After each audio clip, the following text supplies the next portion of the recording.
We're out here today putting in the perennial peanut rhizomes in between 4-foot spaced rows of hibiscus sabdarifa with in-row spacing of 1 foot over a little less than an acre out here. It's been freshly tilled with a tractor with a 5-foot wide implement. We basically make a furrow in the center here. We're doing it with a boot, a leg, and a boot. And then we are putting in the rhizomes from a bucket and stepping on them as we put them down. And then we come back and see that area's been done already there. Okay, so here I am at this section here. So basically, it's already pretty much in place, and I can shuffle the soil up. It's dry. This is the right conditions. We're expecting rain this next week, and so it's a perfect time. We got about a ton of these rhizomes last week, and there's been some cooler temperatures at night, but sunny days. So the weather's pretty good for this, but time is running out. So I plan to get all this done here today, and plus I'm doing other rows in other places that are planted in a little different method, more down the ground by hand, and a couple different methods.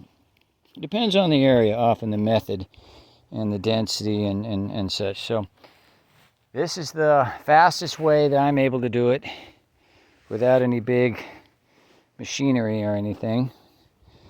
And I'm just going to keep cranking away on this and get this planted.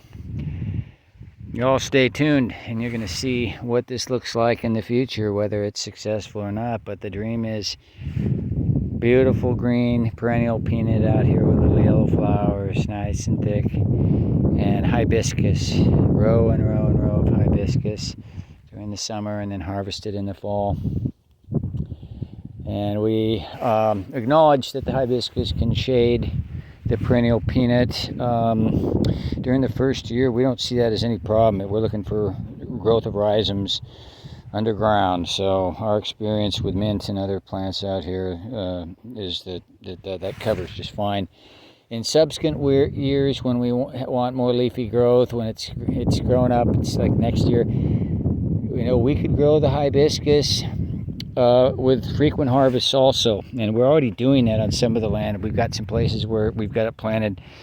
The plan is to harvest the hibiscus aggressively for leaf, for making hay, for making winter fodder for goats.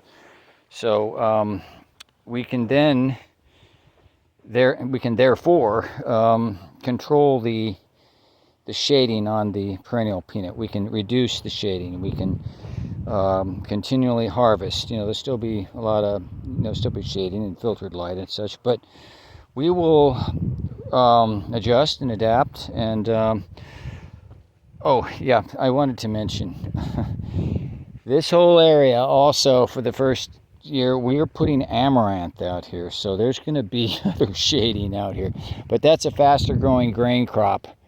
And it's our first year with that, and we're evaluating it. It could be that it puts out a lot of seed that keeps coming back. I don't know. We don't know yet. We're new to it, so it's an experiment, and we'll see how it goes. But yeah, in the first year here, it's more like you're going to see amaranth leaves everywhere, and perennial peanut rhizomes growing. And again, we will adjust light as necessary. If we think the perennial peanut's not getting enough light, we will harvest the other crop. We need to harvest the crops, right? For leaf. And then when it comes to flowers and fruits and seeds and such, well, for the amaranth, that's a little sooner in the summer. And then if we replant whatever, we can get that throughout the summer and into the fall. But the hibiscus, that's all October. That's when the flowers and fruits come out on that. But the leaves are all a harvestable product for us, human consumption and goat consumption. So it's going to be an exciting year out here with this experiment and many other experiments and tried and true things. And like right over here, that's a chufa plot. We've done that for the 3rd year, and that's wildly successful.